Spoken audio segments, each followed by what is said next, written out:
Yeah, yeah. Yeah, yeah. Amiga, a gente tá perdida aqui. O que a gente vai fazer? Eu não sei, eu esqueci o caminho. Tá. Mas como é que você esqueceu o caminho? Você não disse que jogou pedra, alguma coisa pra gente. Eu sei, mas não lembro por onde eu joguei.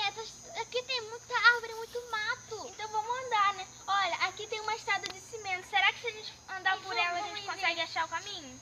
Vamos ver.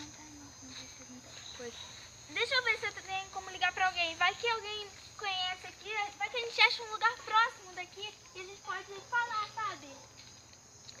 Ah, não sei. Como tem essa pista aqui de cimento, alguém fez, então é um sinal que alguém mora aqui. Mas se bem que já pode ter acontecido há milhões de anos, né? Sei lá, algum tempo, né? Será que aqui tem alguma coisa? Ai, aqui só tem espinho e mais espinho. É melhor eu sair. Eu vou acabar me perdendo mais ainda. Olha, se a gente for um pouco mais pra lá, será que melhora? Vamos. Mas, amiga, eu tenho medo. Pode ter algum ladrão, algum bicho escondido aqui. E a gente nem conhece nada aqui direito.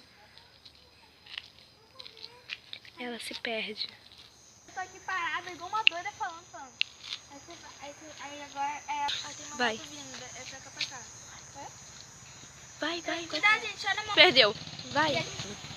Fala, não vai muito longe. Amiga, não vai muito longe. Tá. Eu vou estar aqui te esperando.